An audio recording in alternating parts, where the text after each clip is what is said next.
हरे कृष्ण, सभी को नमस्ते प्रणाम। नमः शिवाय गुरु जी। जी। प्रणाम गुरु जी। प्रणाम जी, नमस्ते।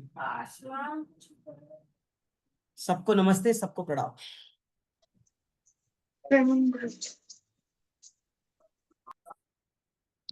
प्रणाम गुरु जी। प्रणाम जी। चलते हैं जीना बहन जी। ठीक है आप? जी जी गुरु जी। अच्छा, ठीक है। और बाकी सारे लोग ठीक है? सभी सकुशल? गुरु जी। दिव्यांशी बहन, प्रियंका बहन, सोनी बहन, रोशनी बहन और विदुषी बहन। एक 1 मिनट के लिए क्या सभी वीडियो ऑन कर पाएंगे क्या?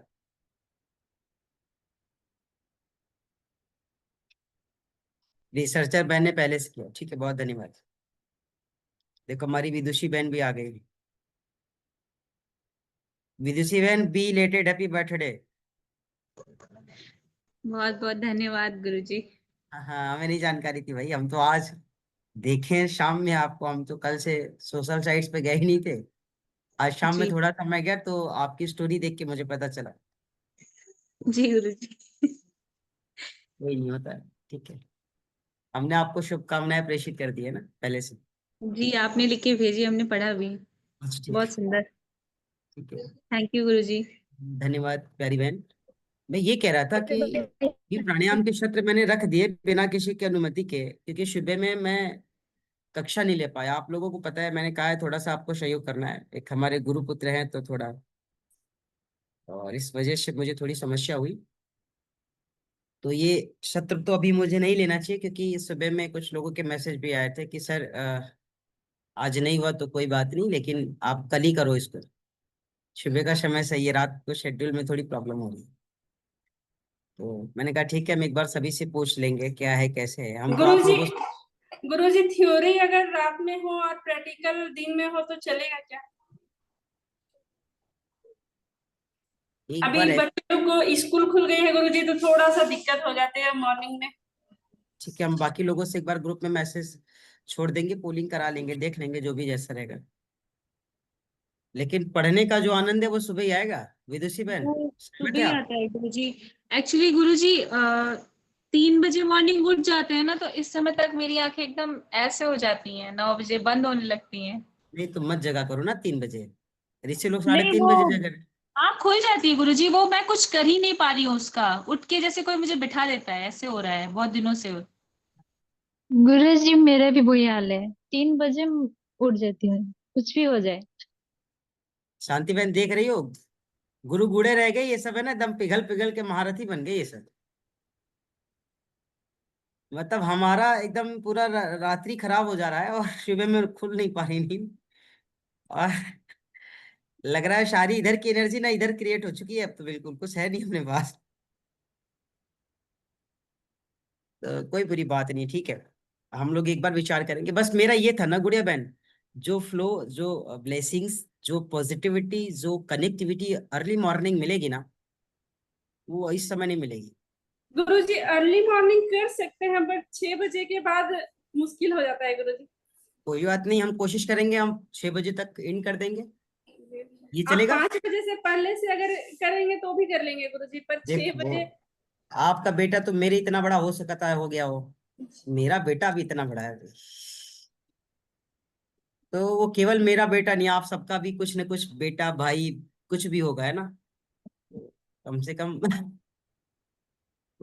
ठीक है। और गुरुजी हम वो अभी जैसे स्कूल खुल जाएंगे ना तो थोड़ी सी दिक्कत हो जाएगी। 6:30 से स्कूल रहती है बच्चों की। 6 बजे तक इन कर दे, चलेगा? जी जी गुरु जी। अगर हम 6 बजे तक इन कर दे तो चलेगा? जी। जी बिल्कुल चलेगा। ठीक है, सुन लीजिए, हम 6 बजे तक एंड करेंगे। मैं ये बताना चाह रहा था कि जो खुशियां, जो चीजें सुबह पढ़ करके आपके चेतनाओं को जागृत कर सकती है, जो वहां पे चली जाएगी, जो आपको लर्न रहेगी, वो शाम की कक्षाओं में नहीं हो पाएगा। कारण क्या है ना, सुबह की और शाम की अभी समय अवधि में 12 घंटे बीत चुके होंगे। आज तो ज्यादा बीत गए, 12 4 16, 5 5 12, और इधर फिर 4 3 4 12-15 घंटे बीत गए। इन 15 घंटों में न जाने कितनी चीजें पॉजिटिव, नेगेटिव, अच्छी, बुरी, फेवर की, अनफेवर की आई और गई। अभी इसके पहले योग दर्शन में पढ़ ही रहे थे ना कि हर क्षण कोशिकाएं नष्ट हो रही और हर क्षण कोशिकाएं बन रही है। अब दिव्यांशी भाई सोचे कि योग दर्शन में कोशिका कहाँ से आ गया, है ना, यही नहीं नहीं गुरु जी, सब है।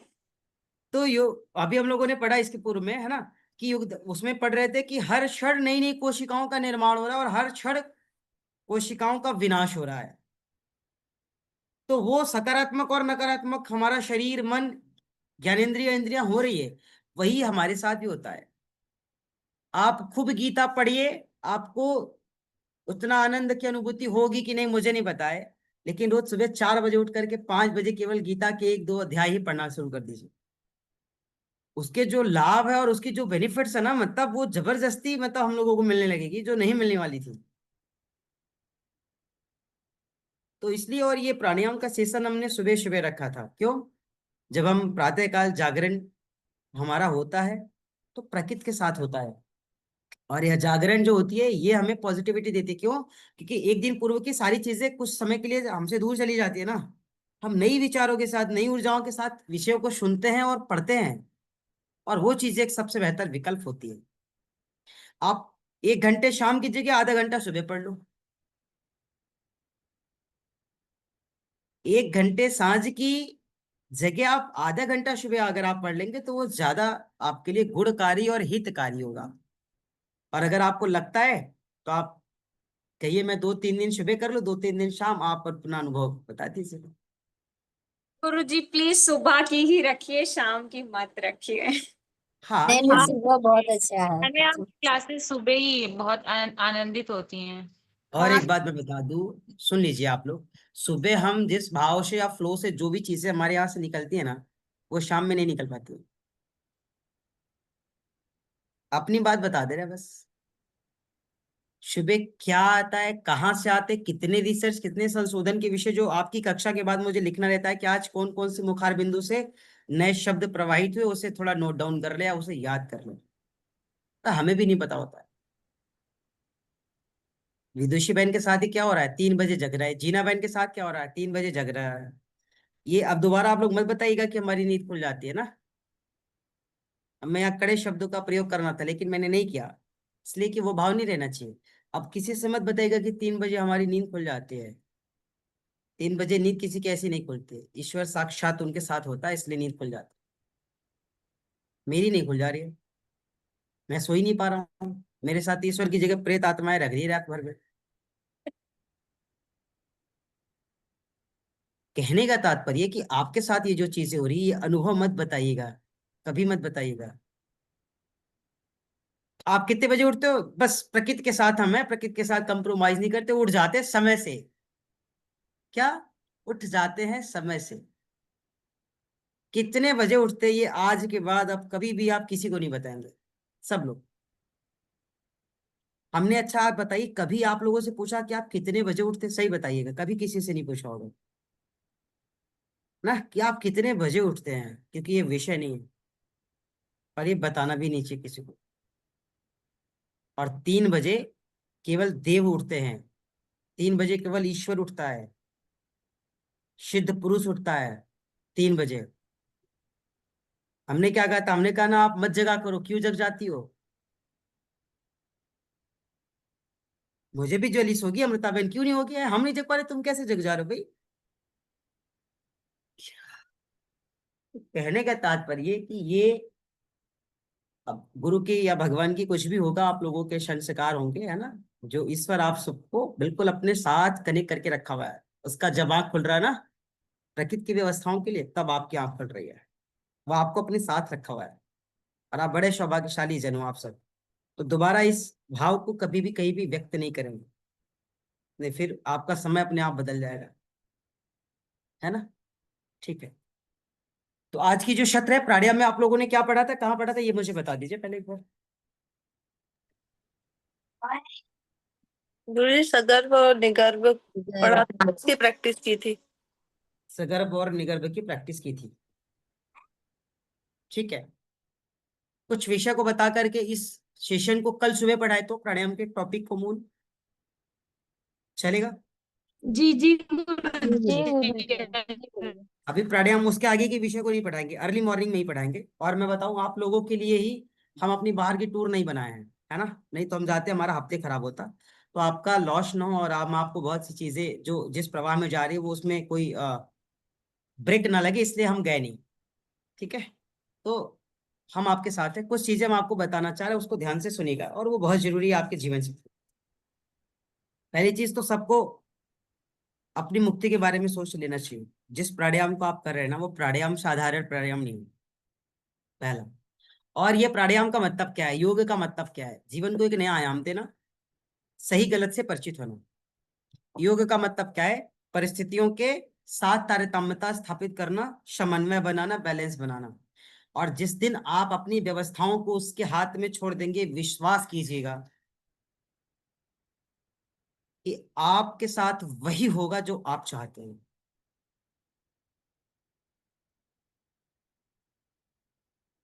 बात समझ में आ रही है? ये हमारा अनुभव है। हमारी अवस्था बहुत नहीं है, हमसे ज्यादा आप सभी अनुभवी हो सकते हैं, लेकिन ये हम आपको बताना चाह रहे हैं कि आप अपने को छोड़ करके एक बार देख लीजिए। और ये प्राणायाम का ट्रैक उधर ही जा रहा है आपकी तरफ। आपके जीवन की जो मुक्ति के सोपान है ना, आप उसको समझ लो पहले। ये जो योग दर्शन आप लोगों को पढ़ाया जा रहा है ना, ये जीवन की मुक्ति के सोपान ही तो है। चार पाद है ना, तो चार सोपान बताए गए हैं मुक्ति के, है ना, योग दर्शन में चार पाद। ये मुक्ति के चार सोपान है आपके। तो आपकी मुक्ति के जो सोपान है, आप इसको समझिए। समझेंगे कैसे? जब आप अपनी व्यवस्था को समझेंगे। समझेंगे कैसे? जब आप अपनी वास्तविकताओं को समझेंगे, जब आप अपनी रियल एनर्जी को, रियल फीलिंग को, रियलिटी को अपने तक रखेंगे, बार बार शेयर करेंगे, साधना में कोशों दूर चले जाएंगे आप। मत कीजिए। आप लोगों से हो सकता है कोई पूछे प्राणायाम कैसा चल रहा है, बड़ा आनंद आ रहा है सर, कैसा पढ़ा रहे हैं, बड़ा ज्यादा फीस दिया, आप कहो कि ठीक है, अच्छा है, नई चीजें मिल रही, आराम से बताना ऐसे, बहुत अच्छा है, बड़े आनंद आ रहे हैं, ये कभी मत बताना आप, कभी भी मत बताना आप। क्यों? क्योंकि ये जो आप बोल रहे हो ना, बहुत आ रहा है, हो सकता है अभी अंतिम बार हो, अब ना आए। बोल दिया ना, अब नहीं आएगा, इसलिए बोलना नहीं है। कोई एक भी भाई बहन बता दे कि हम अपनी स्टेटस पे अपने बेटे का फोटो डालते हो, आपने कभी किसी ने देखा हो? जिस दिन वो धरा पे आया था, एक बार के लिए लगाया था, वो भी कई लोगों के कहने पर। और क्या कहा, आप बचना चाहते, क्या अरे लोगों को पता तो चले कि आपका बेटा है। इसका मतलब कि आपके मन में ठीक नहीं है, आप एक दिन के लिए मैंने लगाया था, 24 घंटे, उसके बाद कोई देख लिया हो तो बता दे मुझे। बहुत से कार्यक्रम हुए, बहुत सी चीजें हुई, लोग हर माह बना करके डालते, कभी किसी ने मेरी फोटो देखी उसके साथ? ये साधना, ये पूंजी है आपकी, इसको व्यापार मत बनाओ। जो साधना जो आपका है उसको अपनी तक रखना, चाहे जुबान से हो, व्यवहार से हो, या चित्र या ही दर्पण से हो। जो भी चीजें आपके साथ अनुभूत हो, जो आप फील करो, अपने तक रखना। एक पर्सनल डायरी बनाइए, वो डायरी जो कोई पढ़ता ना हो, आपको पढ़ो, बस आप पढ़ो, आप जानो, आप ही लिखो उसमें। कहना है ना, बड़े भाव मन में आ रहे हैं ना, लिख दो उसको। जिसको पढ़ना होगा वो पढ़ लेगा, आपके अलावा कोई और नहीं पढ़े उसको। बाकी जिसको पढ़ना है वो ऐसे ही पढ़ रहा है, आप नहीं भी लिखोगे तो भी पढ़ लेगा। ये चीजें साधना में आपकी होनी चाहिए। हम दिल्ली जाने वाले थे, हमारा सेशन था, हमने आप लोगों को पहले बताया था कि मैं छुट्टी पे जाऊंगा, नहीं बताया था। मैंने फिर रियलाइज किया, मुझे लगा, फिर मैंने कैंसिल किया। मैंने आपको बताया कि मैं क्यों नहीं गया, ये नहीं बताया, बस नहीं गया, इसलिए कि आप में त्रुटियां हो जाएगी, आप डिस्टेंस को ज्यादा कर लोगे, या फिर आपका ट्रैक थोड़ा चेंज हो जाएगा। नहीं गया ना, क्यों? यही मेरी पूजा है, ये लोगों के जीवन में खुशियां लाएगा, उत्साह लाएगा। कहते तू गुलाब होकर महक, खुशबू लेने के लिए हम परफ्यूम की खुशबू ले सकते हैं, प्रकृति की खुशबू ले सकते हैं, फूलों की खुशबू ले सकते हैं ना। लेकिन खुशबू का मतलब खुशबू होता है, वो हमेशा नहीं रहेगा, आएगा और जाएगा। लेकिन जिसके जीवन में खुशबू आ गई हो उसका क्या होगा, बताओ। खुशबू का तात्पर्य व्यवस्था से है, खुशबू का तात्पर्य तारतम्यता से है। हम आप लोगों को इनडायरेक्टली कई बार इस चीज के लिए प्रेरित कर चुके हैं कि भाई अपनी साधना हम तक मत पहुंचाओ, हमें मत बताओ कब उठते हो, ये मत बताना। कुछ गलत हो ना तो बता देना, अरे भाई देखो थोड़ा डिस्टर्ब चल रहा है, बस। जो सुनना चाहता है, क्यों, अगर वो जान जाएगा आप बहुत खुश चल रहे हो ना, उस दिन से आप दुखी हो जाओगे। तो उसको बताना भी मत कि आप बहुत खुशी और बहुत आनंदित चल रहे हो। खुशियों को नजर भी लगती है। और इसलिए मैं बता रहा हूँ कि बड़े बड़े तपस्वी हो या बड़े बड़े गुरुजन हो, महाजन हो या जो भी हो, हर लोग अपनी व्यवस्था करते हैं, याद रखना। मंत्र में, टोटका में, है ना, सब में विश्वास रखते हैं वो लोग। क्यों? क्योंकि जरूरी है। खुशियों को नजर लग सकती है, साधना को नजर लग सकती है, तपस्या को नजर लग सकती है, माला को नजर लग सकती है, जप को नजर लग सकती है भाई। क्यों नहीं लग सकती है? विदुषी बहन के साथ क्या वह नजर ही लगी थी इसको? या कह दो टोना टोटका लग गया था बड़ा तगड़ा वाला, या समझ लो तांत्रिक वाले वो कोई तंत्र सिद्धि कुछ रही होगी। आप लोगों के साथ, हम लोगों के साथ भी कभी ऐसा हो सकता है। तो ठीक है, समय के साथ चीजें परिवर्तित होती है ना। लेकिन हम फिर वही गलती ना करें ना, जो दोबारा हम, मतलब जिस अवस्था को हमने छोड़ दिया, फिर अब वो चीजें चेंज हो रही है, तो फिर हम वो गलती ना करें। कोई एक भी व्यक्ति बताए कि इधर पिछले 10-15 दिनों से हम किसी को कॉल करते हैं या किसी के मैसेज का जल्दी रिप्लाई करते हो? अच्छा, रोशनी बहन नाराज है, नहीं करते। नहीं, लेकिन आप हमारा कर देती हैं। ठीक है। कारण क्या है? कोई बुरा बात नहीं, कोई कारण नहीं, एक नई व्यवस्था को स्वीकार करने की कोशिश कर रहे हैं। चाहते कि फोन से कैसे पीछा छूटे, चाहते कि फोन का कम से कम उपयोग हो पाए। क्यों? बहुत सी सकारात्मक और बहुत सी नकारात्मक चीजें इसमें भरी पड़ी हुई है। जितना स्पर्श करेगा ना, उतना आप चेंज करोगे। और विश्वास कीजिए, हमारे घर में पूछ लीजिएगा कभी भी, या विदुषी बहन जानती है, युग कुलम भी कभी लखनऊ गए होंगे, इनसे मिले होंगे, तो फोन हम अभी एक बैग रखते हैं और बैग में फोन रखते हैं, जेब में फोन नहीं रखते थे। देखो कह रही है हाँ। कब? अच्छा, आपने भी देखा है, हाँ ठीक है। तो कभी भी जेब में फोन नहीं रखते, फोन बैग में रखते हैं। तो आपको अपनी साधना को भी एक सजो करके रखने का स्थान पता होना चाहिए, अपनी फीलिंग का भी एक स्थान पता होना चाहिए, क्या शेयर करना ये भी पता होना चाहिए। अगर ये नहीं पता है, आप रोज साधना करेंगे, आप व्यथित होंगे, विश्वास कीजिए। आप परेशान होंगे, विश्वास कीजिए। और हमने क्या कहा, जब आप अनुकूल हो जाओगे ना, आप सारी व्यवस्थाओं को उसके लिए छोड़ दोगे। गुरुजी आपका नेटवर्क जा रहा है कि मेरा नेटवर्क जा रहा है बार आपका बार? नेटवर्क जा रहा है प्यारी बहन। हाँ, ग्लिच हो रहा है। ठीक है। तो आपको क्या करना है, आपको व्यवस्थाओं को स्वीकार करनी है। क्योंकि अगर आप नहीं करेंगे तो कुछ भी हो नहीं पाएगा। और एक बात, प्राणायाम रोज करेंगे। सब लोग आदत बनाइए कि एक भजन रोज करेंगे। जिसने भजन नहीं किया उसको मुक्ति नहीं मिलने वाली है। रोज योगा करो, कोई फायदा नहीं। एक भजन रोज करेंगे। अब अभी मैं कह रहा सर कक्षा में करेंगे, हाँ करेंगे जरूर, है ना, ये जरूर, हाँ। रोशनी हंस रही है, दिव्यांशी बहन की, हम तो वही सोच रहे थे ना। नहीं नहीं नहीं, कक्षा में नहीं। कक्षा में तो समय लग जाएगा ना, और हम भजन करेंगे तो वैसे ऑलरेडी ज्यादा समय लगेगा। हाँ, हम मना नहीं करते, कभी कभी कर लेंगे। लेकिन एक और विषय अपने जीवन में शामिल कर लीजिए कि रोज एक भजन करेंगे। जिससे अपनी साधना के लेवल को बढ़ाना है, भावों को उच्च और उत्कृष्ट कोटि का बनाना, उसको एक भजन रोज करना है। अब आप, जरूरी नहीं कि बहुत भाव में करो, जरूरी नहीं कि बहुत राग में करो, जितना आपका भाव अच्छा होगा, आवाज चाहे फटा बांस की तरह भी होगा ना, कोई फर्क नहीं पड़ता है, वो सुन रहा है। एक भजन रोज करो। और कुछ मत करना तो एक लाइन ही कह लेना, भरोसा कर तू ईश्वर पे, तुझे धोखा नहीं होगा, ये जीवन बीत जाएगा, कभी रोना नहीं होगा। कहीं सुख है कहीं दुख है, ये जीवन धूप छाया है, खुशी में ही बिता डालो, बितानी ही ये माया है। जो सुख आए तो हंस देना, जो दुख आए तो सह लेना, न कहना तू कभी जग से, प्रभु से ही सब कह देना।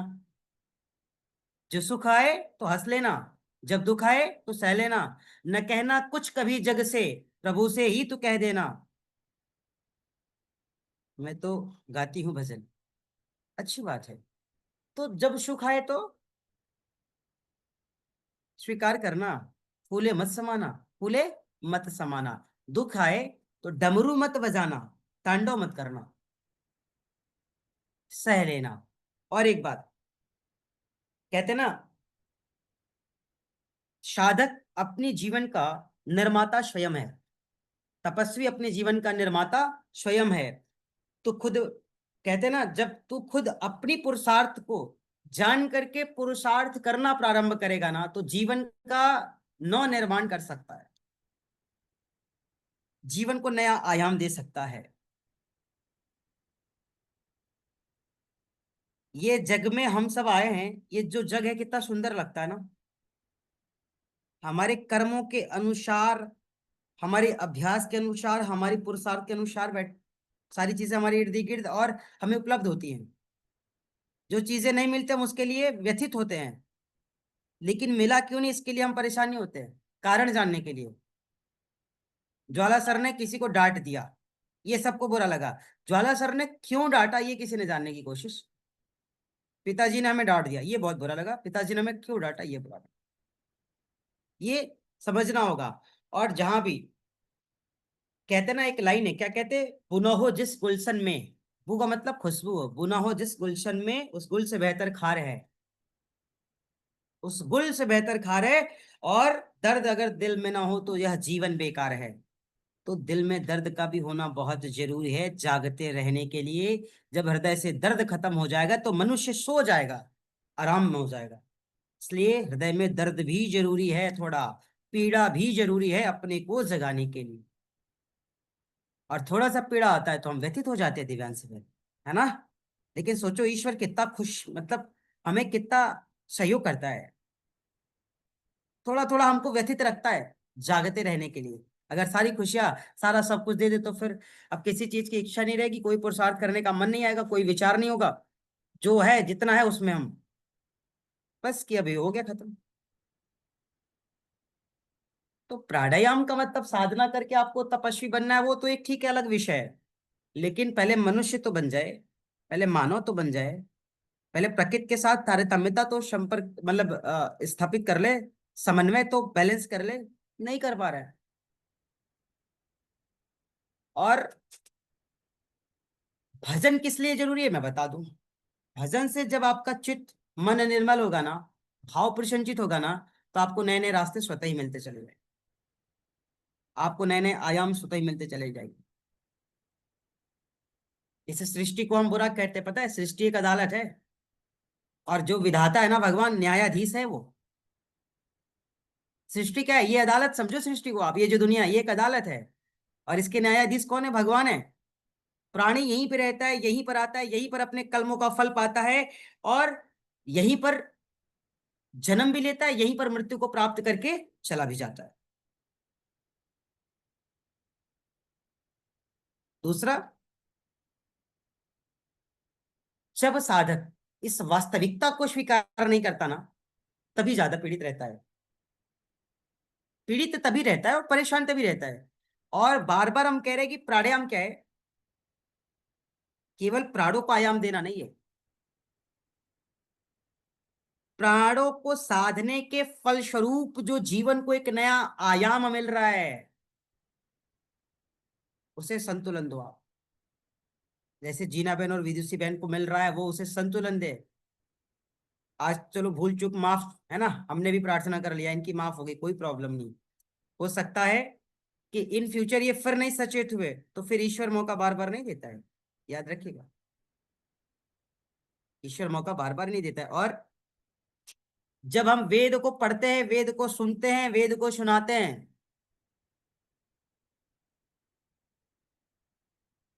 तो वेद में कभी भेद नहीं होता है, पता है।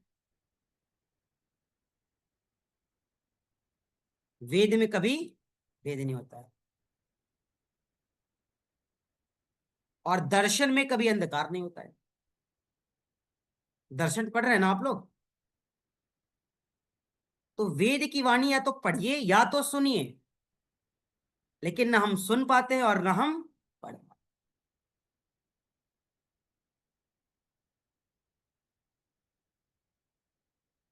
यहां पर अगर वेद नहीं पढ़ पा रहे, वेद वाणी नहीं सुन पा रहे हैं, तो कम से कम भजन कर लें, संगीत कर लें, गीत कर लें।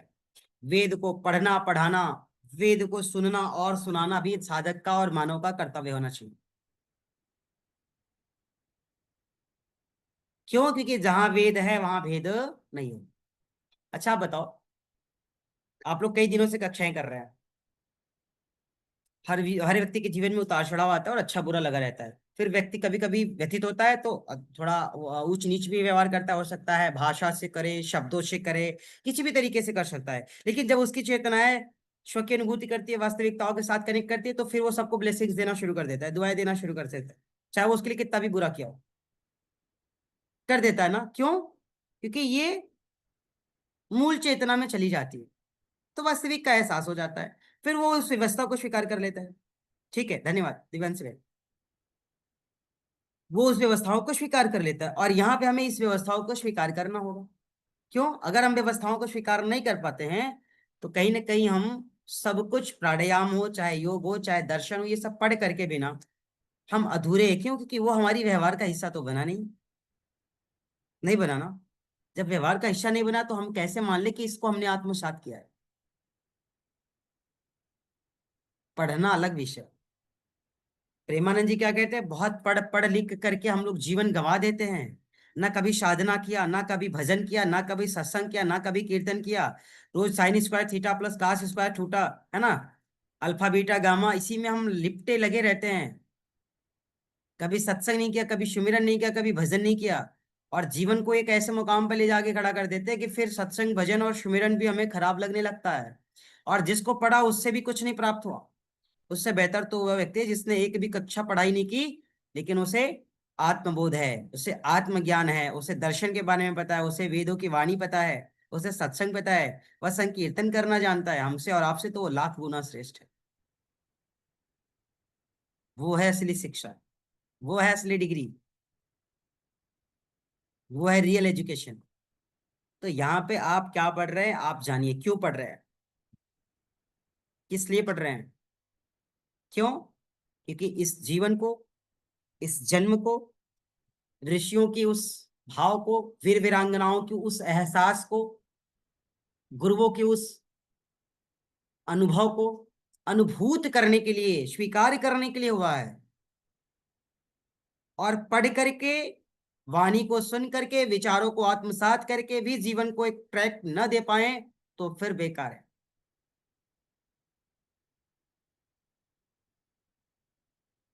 कहते पाथर पूजे, गुरु मिले तो मैं पूजू पहाड़। और पोथी पढ़ करके कोई महान बन जाए, तो फिर गुरु की आवश्यकता ना हो यहाँ धरती। इसलिए आप सभी ऋषि ऋषिकाओं की, वीर वीरांगनाओं की दिव्य संतान है, दिव्य अंश है। और इस बात को स्वीकार करिए कि ज्ञान का सागर, चार वेद, यह वाणी है मतलब भगवान की, और इसी से मिलती सब सामग्री जीवन के कल्याण की। इसको स्वीकार कर लीजिए। क्या? ज्ञान का सागर चार वेद, यह वाणी है भगवान की, इसी से मिलती सब सामग्री जीवन के कल्याण की। तो ज्ञान का सागर है ये, ज्ञान का सागर चार वेद, यह वाणी है भगवान की, इसी से मिलती सब सामग्री जीवन के कल्याण की।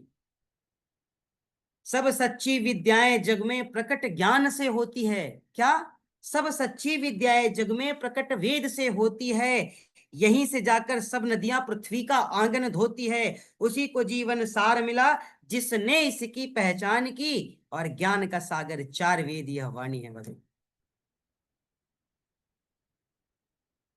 अब आपने जीवन की पहचान की या नहीं की, उसको समझिए। कितनी बड़ी लाइन कही गई कि यही मतलब ये जो पृथ्वी है ना, ये जो धरा है, सब सच्ची विद्याएं जग में, इस जग में जितनी भी विद्याएं हैं, जितनी भी रियलिटी है, जितनी भी संस्कृति से जुड़ी चीजें वे, अध्यात्म से जुड़ी चीजें वे, ज्ञान से जुड़ी चीजें, सब यहीं से प्रकट हो रही है। सब सच्ची विद्याएं जग में प्रकट वेद से होती है, और यहीं से जाकर सब नदियां पृथ्वी का आंगन धोती है। सब नदियां यहीं से जा रही है जो पृथ्वी का आंगन धो रही है, और उसी को मिलता सार जीवन का, जिसने इसकी पहचान की।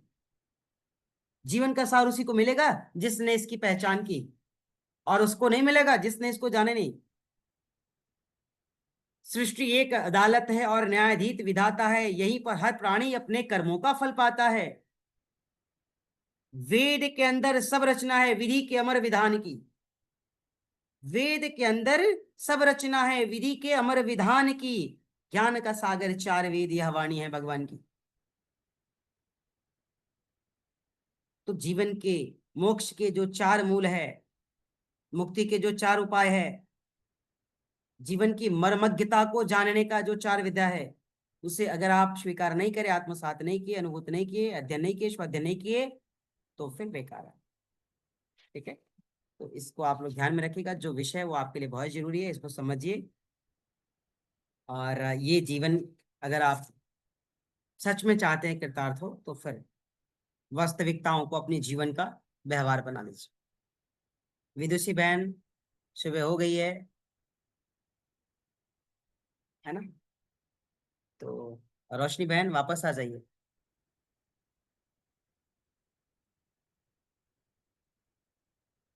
तरुणा बहन सुन पा रही है?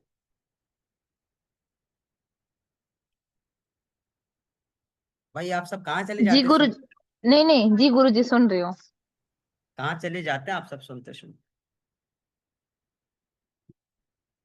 अमृता बहन आ गई। लाइन बता दो, क्या बात हो गई भाई?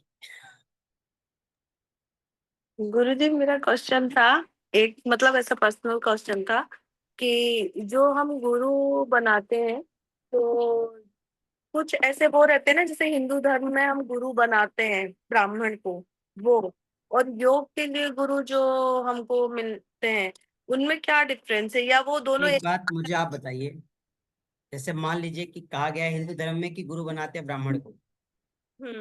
चलिए मान लिया आपकी बात सही है। ब्राह्मण है कौन पहले ये तो जानो आप। कैसे ब्राह्मण पता मतलब जो लगता है? ब्राह्मण कुल में जन्म लिया है जिन्होंने, और जो पूजा पाठ करवाते हैं। तो बहुत से लोग ऐसे जो मांस मदिरा का भी सेवन करते हैं, तो क्या हम उन्हें गुरु मान रहे? नहीं अभी नहीं। रेशियो आई है, सबसे ज्यादा मांस मदिराओं का सेवन भी वही कर रहे हैं। तो फिर हम, तो गुरु का मतलब क्या है ये तो जानिए ना।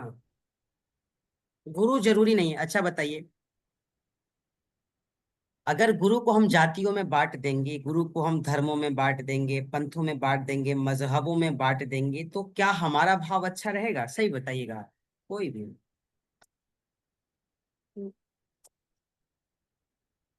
अगर एक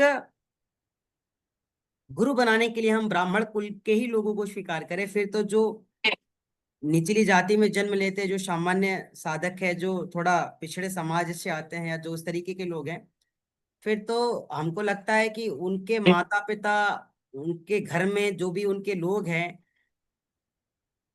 वो जो श्रेष्ठ कुल के लोग उन्हें स्वीकार ही नहीं करना चाहते हैं, तो वो गुरु के बिना रह जाएंगे फिर इस संसार में तब तक। गुरु का गुरु मतलब की ये है, कोई गुरु की कोई गुरु जात का नहीं मतलब, होती। गुरु का मतलब ये है जो ज्ञान आपको दे। गुरु का मतलब ये जो आपका मार्गदर्शन करे। वो कहीं से भी हो सकता है, वो कहीं से भी हो सकता है, किसी भी धर्म से हो सकता है, संप्रदाय से हो सकता है, मजहब से हो सकता है। अगर यहाँ पे ये भी चीजें बांटी गई, तो बताइए मुस्लिम समाज के लोग गीता क्यों पढ़ते हैं? बहुत से हिंदू हैं कुरान क्यों पढ़ते हैं, बाइबल क्यों पढ़ते हैं? यहाँ पे गुरु के लिए कोई ऐसा यहाँ पे पैरामीटर नहीं है कि हमें इन्हीं कुल के विशेष लोगों को गुरु बनाना है। मान लीजिए कि इस गुरु की बात को, हम आपकी बात को स्वीकार करके हम ऐसे लोगों को ढूंढें कि गुरु बनाएंगे। चलिए, उस स्कूल में हम बहुत से लोगों को ढूंढे, लेकिन पता है कि कोई मांस का सेवन करता है, कोई मदिरा का सेवन करता है, कोई व्यसन का सेवन करता है, कोई व्याभिचारी है, कोई दुराचारी है, कोई इस तरीके के व्यवहार कर रहा है, तो हम कैसे उनको गुरु बना लें? नहीं गुरुजी, वो तो गुरु क्लियर। हर वो व्यक्ति है जो एक भी शब्द का ज्ञान आपको दिया और जिससे आपके जीवन में बदलाव हुआ, वो आपको गुरु के रूप में ही मिला। और ये जन्म से होते हैं, आखिरी सांस तक हमेशा नए नए गुरु और नए नए गुरुओं का आपका जीवन में आगमन होता रहता है। और आप लोगों के जीवन में भी न जाने कितने गुरु रहेंगे। पहली गुरु पिता जो उंगली पकड़ के चलना सिखाए, माता जिन्होंने दूध पिला करके इतना बड़ा किया, वो क्या किसी गुरु से कम है? वो गुरु जो पिता आखिरी सांस गिनते गिनते भी अपनी बालक की एहसास को अपने से कम नहीं होने देता है, बिना चश्मों के उसकी अनुभूति कर लेता है, बिना जुबान से निकले शब्दों के भी उसकी भावों को पहचान लेता है, वो किस गुरु से कम है? आप बता सकते हैं? तो यहाँ गुरु को स्वीकार करने के लिए किसी कुल का हमें चुनाव नहीं करना है। गुरु का पहचान करने के लिए नियति का पहचान करना है। ज्ञान को देखिए, भाव को देखिए, क्या ज्ञान को देखना है, भाव को देखना है, विचार को देखना है, उनकी व्यवहार को देखना है, और फिर आप का जब अंतस आपको प्रेरित करे तो आप स्वीकार करो। जी, वो तो गुरुजी मुझे समझ में आ गया था, ये चीज मुझे क्लियर है। और बट जो आपके धार्मिक कार्य हैं, जो आपके बिना मंत्र या बिना दीक्षा के कंप्लीट नहीं होते, उसके लिए तो वो मैं कंफ्यूज्ड हूँ, इसीलिए क्योंकि मुझे ना वो गुरु बनाना है। अभी तक मैंने गुरु दीक्षा ली नहीं हुई है। गुरु बनाने के लिए कहीं जाने की आवश्यकता नहीं है। जिस दिन मन में प्रसन्नता की अनुभूति हो, उस दिन गुरु मत बनाना। क्यों? खुशियों में अक्सर निर्णय गलत लिए जाते हैं। बहुत जब खुश रहना तो गुरु बनाने के लिए मैं सोच रहा हूँ। जब जीवन एक संतुलन की अवस्था में हो, विचार एक संतुलन की अवस्था में हो, और जब आपको सही गलत का अनुमान न लगे, उस समय आप डिसीजन लेना, दोनों तराजू के पलड़े को चेक करना, और दोनों में विभिन्न गुरुओं को बैठा देना, और आत्मा से स्वीकार करना कि क्या सही लग रहा है, क्या गलत लग रहा है। गुरुजी वही नहीं डिसाइड हो पा रहा है तो एक्चुअली। पाएगा, मैं बता दूंगा कैसे। अच्छा, ओके। एक विषय। दूसरा, फिर मैंने कहा कि गुरु बनाने के लिए कहीं जाने की आवश्यकता नहीं है। आप बताइए, हम पिताजी को गुरु कहते थे? कई दिनों से आप लोग सुन रहे, कहते गुरु पुत्र बालक। वो हमारे भी गुरु हैं। इसलिए गुरु हैं कि मैंने 10 माह की उम्र में भस्त्रिका प्राणायाम नहीं किया जैसे वो कर रहे हैं। ऐसे तो प्राणायाम गर्भ से जब धरा पे अवतरण होता है तभी वो रो रो के कर लेता है ना, गहरी सांस लेना चाहिए। लेकिन उसको विधि के अनुसार प्राणायाम करना है। मेरे जीवन में ऐसा तो हुआ नहीं ना, तो मेरे गुरु ही हुए। वो तो फिर तो जो चीज मैं 7 7 8 साल 10 साल की आयु में किया, वो 10 माह की आयु में कर रहे हैं, गुरु ही तो है ना। आप क्या सोचते हैं इस विषय को? तो गुरु बेटा भी हो सकता है, गुरु बहन भी हो सकती है, गुरु माँ भी हो सकती है, गुरु पति भी हो सकता है, लेकिन तब जब आप उसे स्वीकार्यता देंगे। ऐसे नहीं। और गुरु वही जो अपने जैसा बना दे, ये एक विधि है, ये फॉर्मूला है ना। गुरु वही जो अपने जैसा बना दे। और गलत गुरु बनाने से बेहतर है बिना गुरु के रह जाना।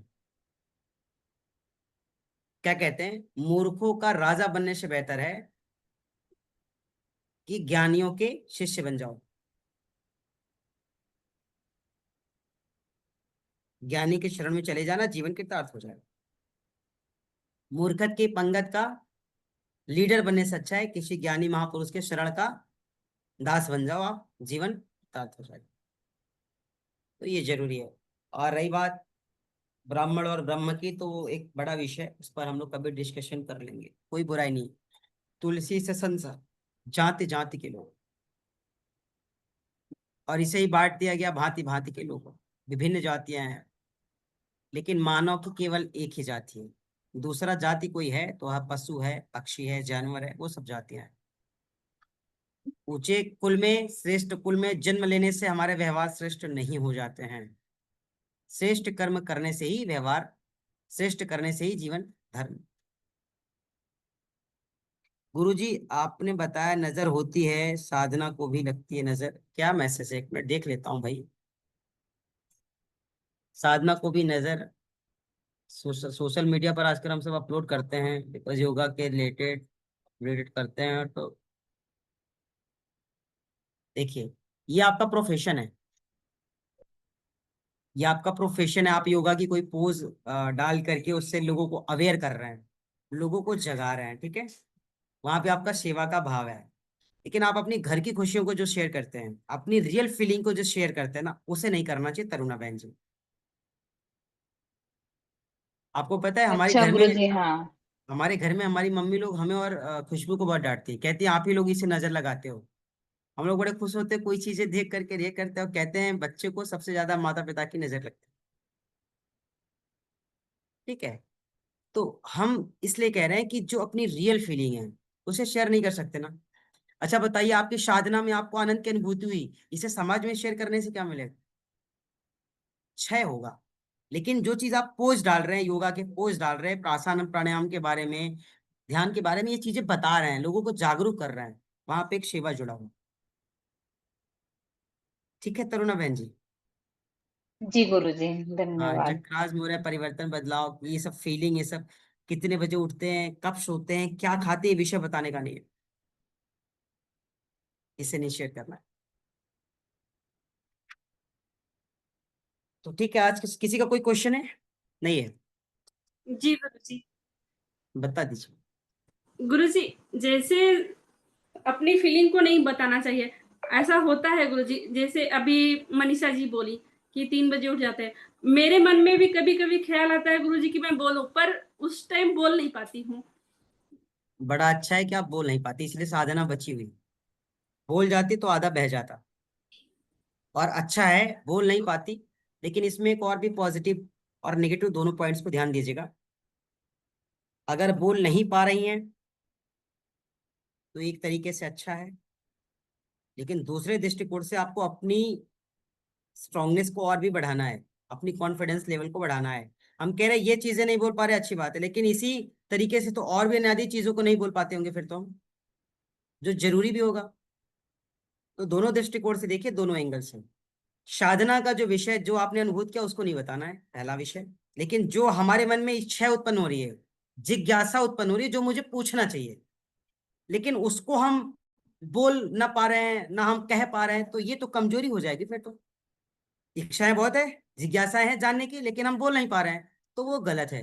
नहीं गुरुजी, वो सब तो बोल लेती हूँ, पर जब भी कभी जैसे कुछ, अभी जैसे मनीषा जी बोली कि मैं 3 बजे उठ जाती हूँ, और उस टाइम मेरे को भी कुछ बोलना होता है, तो उस टाइम मैं भी बोल नहीं पाती हूँ, मैं रुक जाती हूँ। पर नहीं जब तो ठीक है मनीषा जब बहन, अब उसका डिटेल। मुझे पता है जितना जल्दी, जैसे मनीषा बहन गलती तो बहुत करती है ना, लेकिन बहुत जल्दी से सीखती भी है, ये भी तो गुण है ना उसका। जी गुरुजी। वो सीखती बहुत जल्दी है। अब आप दोबारा बहुत। कभी सुन नहीं पाएंगे, मुझे लगता है। हम दोबारा गलती कर सकते हैं, मेरे पे भरोसा नहीं, लेकिन उस पर भरोसा है कि वो नहीं करेगी, इतना मुझे ट्रस्ट है। जी गुरुजी। इतना तो ये मैं भी उनको जान चुका हूँ कि हो सकता है मेरे से गलती हो जाए, लेकिन ये पता है कि उनको बता देने के बाद वो गलतियां नहीं करेंगी। नहीं करेंगे। इतना ये ट्रस्ट है।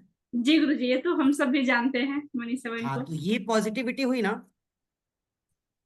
और इसी को समझना है। तो अपनी रियल फीलिंग को कभी आपको शेयर नहीं करनी। हूँ, आपको क्या समझ में आ रहा हूँ? ठीक है, आप लोग को आवाज सुनाई दे रही है?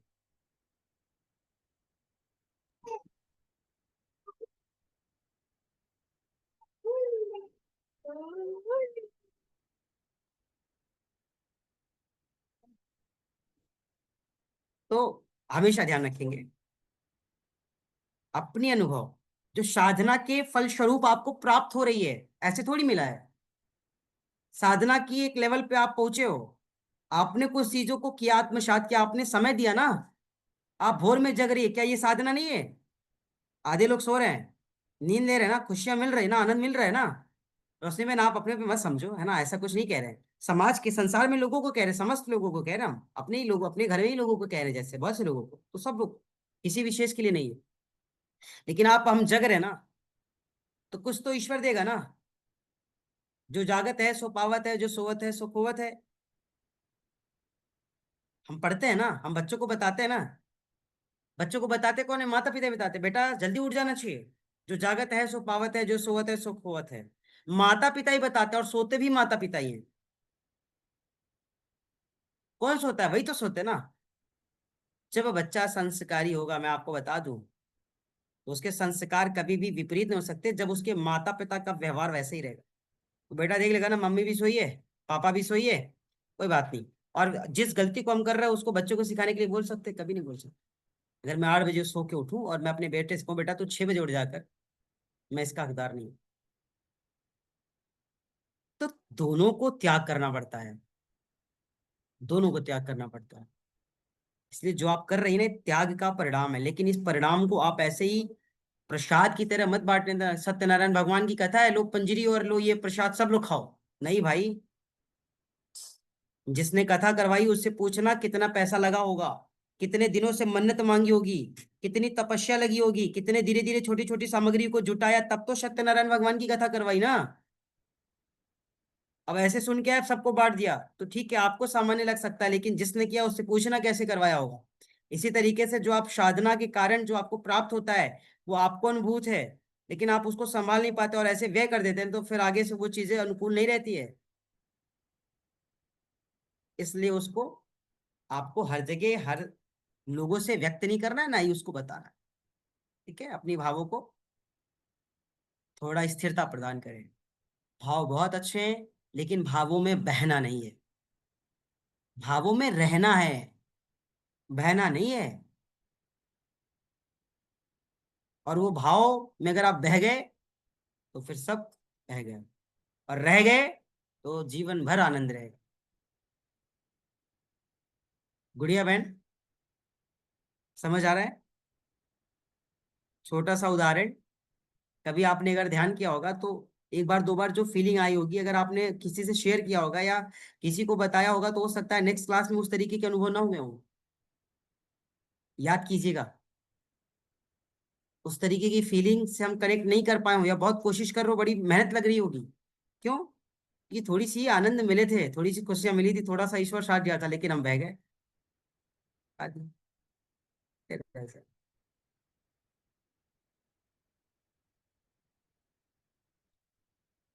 आप लोग कभी हमसे सुने कि हमारे साथ कैसा कैसा घटना हुआ, हमने हम जीवन में क्या क्या अनुभूत हुआ, मेरे साथ क्या क्या हमने कभी आपको बताई क्या कथा के रूप में? नहीं। किसी ने जानना भी चाहा तो बड़े अच्छे, मतलब तार्किक तरीके से मैंने उसको डाइवर्ट किया। ठीक है, तो यहाँ तक आने के लिए बहुत सी चीजों का त्याग भी जरूरी है। मेरे साथ हुआ है गुरु जी, हाँ ठीक है, आगे नहीं होगा, सतर्क हो जाइए बस। इस कुर्सी को ईश्वर ने दिया है तो बहुत कुछ त्यागना पड़ा है। इस कुर्सी को ईश्वर ने दिया है, इस शब्दों को पता नहीं कहाँ से आता है, तो इसके लिए बहुत सी त्याग है। अब हर चीजों को बताना तो फिर क्षय करना।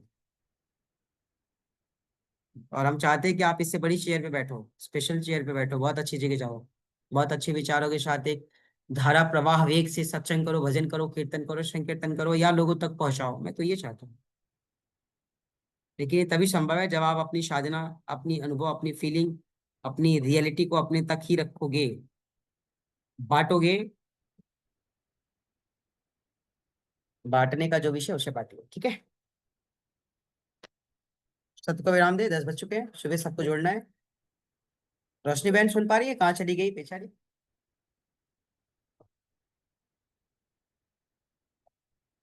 विदुषी बहन, रोशनी बहन, तरुणा बहन, रुचि बहन, सागर सर, सुमंता सर, सुन पा रहे सभी? जी तरुणा गुरु बहन जी। तुम्हारी ट्रेवल ही कर रही, क्या लग रहा है कि छत पे? नहीं जी गुरु जी, सब बैठे हैं ना यहाँ। अच्छा ठीक है, तो ध्यान दीजिएगा। ठीक है, जिस तरीके से कहावत है ना कि बिन बुलाए जाए ना, बिन गुरु जी परोसे हम खाए ना। बाहर में हैं, कोई इसलिए बात नहीं, जवाब बहुत नहीं दे सुंदर, पाए। बहुत सुंदर, ठीक है, बहुत ट्रैवल सुंदर। कर रहे हैं इस कारण। करते रहिए, अब आप ऑफ कर सकते हैं। बिन ठीक है बुलाए सर। जाए ना, बिन परोसे खाए ना। उसी तरीके से सत्संग और साधना से प्राप्त हुई अनुभव को भी बताना नहीं है, देना नहीं है, शेयर नहीं करना। ठीक है, हमने कहा ना बहुत इच्छा हो तो एक डायरी बनाइए, पर्सनल डायरी, जो केवल आप पढ़ते हो। लिख दीजिए उसमें जो भी उत्सर्जित हो रहा है ना, लिख दीजिए उसमें और रख दीजिए। ठीक है, तो सत्र को विराम दे, अनुमति है। और एक छोटा सा एग्जाम्पल अभी बताते जाते बता देते हैं। जीना बहन, आज आपने जो कॉल करके मुझे जो एक न्यूज दिया है, जैसे जो भी मुझे बताया है, ये मेरे लिए तो एक जी गुरुजी। बड़ी न्यूज है ना, लेकिन हमारा उस पर कोई फोकस नहीं है ना। लोगों की जेहन में क्या चल रहा आपने सुना, आपने जो भी चीजें जैसे भी, हमारा कोई उस पर प्रतिक्रिया नहीं रहा ना। लेकिन देखो चीजें परिवर्तित हुई ना, चीजें बदली ना, तो जो आप हो वो आप रहो। चीजें सब आपके अनुकूल हो जाएंगे जब आप अपने की हर व्यवस्था उसको सौंप दोगे, है ना। आपको भी थोड़ा सा शौक लगा होगा कि ये क्या हो रहा है, हम लोगों को इस तरीके से चीजें मिल रही है। और तो ये क्या है, ये वही है जो आप अपने को सौंप दिए। अब सौंप दिया इस जीवन का सब भार तुम्हारी हाथों में है, जीत तुम्हारी हाथों में और हार तुम्हारी हाथों में। करके देख लेना, आनंद की सफर वहीं से शुरू होगी। ठीक है, तो आज के सत्र के लिए इतना ही। हम सब सुबह अर्ली मॉर्निंग में 5 बजे एक साथ जुड़ेंगे और फिर से, है ना, इस विषय को आगे बढ़ाएंगे। और रोशनी बहन, आप सो जाना आराम से अभी, ठीक है। हम आपको मैसेज कॉल नहीं गुरुजी, करते पर। गुरुजी, हाँ, जी ना बहन बताओ। आपसे बात करनी थी। ठीक है, अभी नहीं, कॉल पे। ठीक है, कर लेना। ज्यादा देर तक नहीं करनी ना, 2-4 मिनट, 2 मिनट। हाँ ठीक, जी जी गुरुजी। ठीक है। तो आज के सत्र को ये विराम देंगे, हम सब फिर मिलेंगे। तब तक आप स्वस्थ रहे, आनंदित रहे। प्रणाम सुबह गुरुजी। की कक्षा रहेगी रोशनी राधे बहन, राधे एक बार गुरुजी। मैसेज कर दीजिए। रोशनी बहन एक बार मैसेज छोड़ दीजिएगा ना, अर्ली मॉर्निंग में 5 बजे कक्षाएं रहेंगी प्राणायाम की। शुभ है, ठीक है, धन्यवाद। हरे कृष्ण। हरे कृष्ण। नमस्ते, हरे प्रणाम।